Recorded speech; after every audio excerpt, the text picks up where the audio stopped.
जय साथियों, आप सभी को सबसे पहले अपने YouTube channel 1V online classes में सभी का स्वागत है। मेरे साथियों, देखिएगा क्लास 12 के फिजिक्स का इंपॉर्टेंट टॉपिक करा रहा हूं जो आपकी बोर्ड परीक्षा में सीधे देखने को मिलेंगे। मेरे साथियों, आइए देर न करते हुए टॉपिक को समझने का प्रयास करते हैं।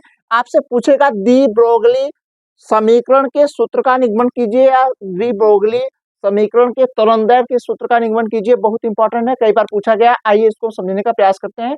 एकदम आसान तरीके से मैं आपको समझाने का प्रयास करता हूँ। ठीक है साथियों, देखिएगा प्लांक के अनुसार प्लांक कहता है, प्लांक क्या कहता है, प्लांक यही कहते हैं कि जो आपके प्रकाश की ऊर्जा होती है वो क्या होती है, विकिरण के रूप में, यानी छोटे छोटे बंडलों या पैकेटों के रूप में क्या करती है, उत्सर्जित होती है। इस घटना को क्या बोलते हैं, प्लांक नियतांक कहते हैं। प्रकाश आपकी प्रकाश की जो ऊर्जा होती है वो एचन्यू होती है। आपकी प्रकाश की जो ऊर्जा होती है वो क्या होती है, एचन्यू होती है। यही प्लांक ने दिया था। ठीक है, तो कह रहा है प्लांक के नियमानुसार ई बराबर क्या है, एच न्यू होता है। आपकी प्रकाश की ऊर्जा ई बराबर एच न्यू। कह रहा आइंस्टीन के द्रव्यमान ऊर्जा समीकरण क्या होता है, ई बराबर एमसी स्क्वायर। यदि दोनों समीकरणों का तुलना करें, दोनों समीकरणों का यदि तुलना करें तो दोनों का लेफ्ट हैंड साइड क्या है, समान है। तो तुलना करेंगे तो क्या हो जाएगा, हमने कह सकते हैं कि एच न्यू जो होगा वो बराबर होगा किसके, एम सी स्क्वायर के हो जाएगा। ठीक है प्यारे साथियों, आप एक चीज पढ़े होंगे, क्या पढ़े होंगे, हमने कहा ये देखिएगा प्रकाश की चाल बराबर होता है आवृत्ति न्यू और लेमडा क्या होगा, तरंगदैर्घ्य।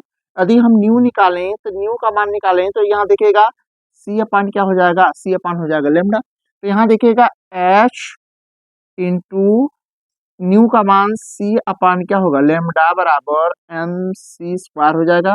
एक सी से सी कट जाएगा, यानी यहाँ देखिएगा एच अपान क्या हो जाएगा, लेमडा बराबर हो जाएगा एम सी हो जाएगा। या हमने कहा एच बटे, हमने कहा एम सी बराबर हो जाएगा लेमडा।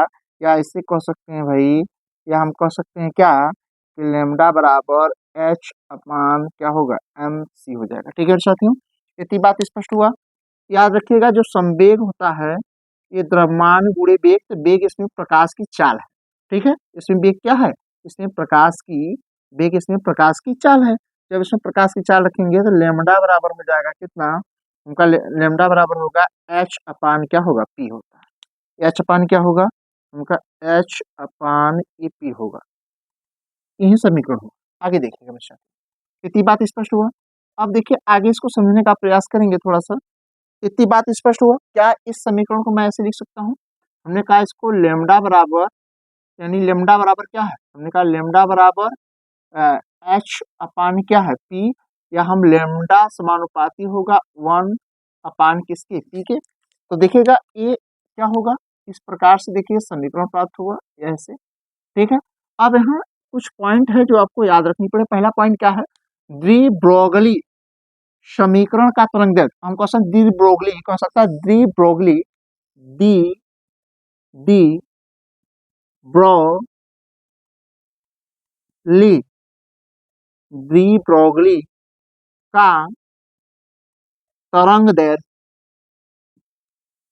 तरंगदैर्घ्य इसकी इसकी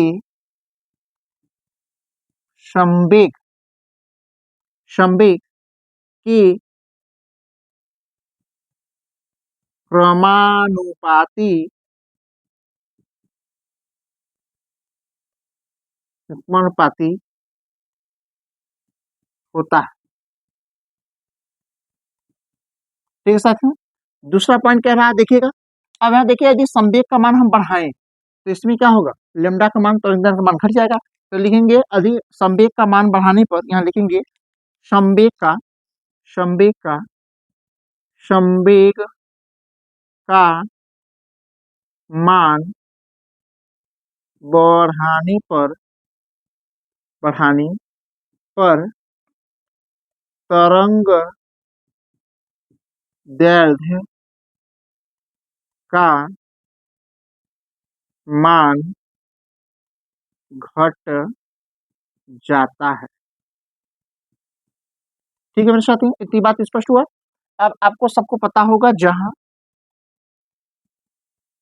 जहां क्या है, लेमडा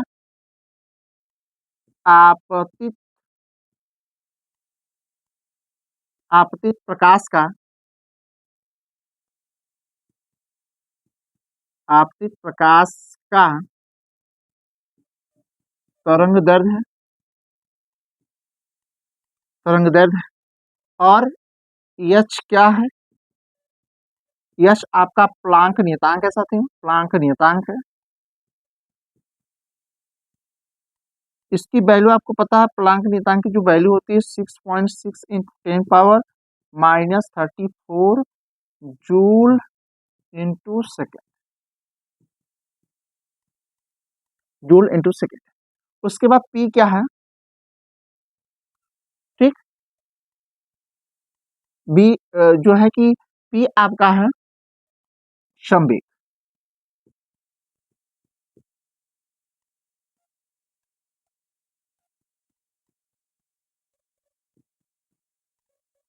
सी क्या है? प्रकाश की चाल, जिसकी वैल्यू कितना है 3 गुणे 10⁸ मीटर पर सेकेंड। ठीक है, तो ये डी ब्रोगली जो है समीकरण के सूत्र का निगमन है। देखिएगा, बहुत आसानी तरीके से मैं बताया हूँ, सारी बातें आपको स्पष्ट समझ में आ गई होगी। एक एक पॉइंट समझाने का मैंने प्रयास किया है। यदि ये सारी जानकारी आपको अच्छी लगी हो, ठीक है, तो आप इसको अच्छे से नोट करें, इस पर दोहरा लीजिए, बोर्ड परीक्षा में देखने को मिलेंगे मेरे साथियों। यदि सारी जानकारी आपको अच्छी लगी, चैनल को लाइक सब्सक्राइब शेयर कमेंट करिएगा। मिलता हूँ नेक्स्ट वीडियो में और ही इंपॉर्टेंट टॉपिक के लिए, तब तक के लिए थैंक यू सो मच।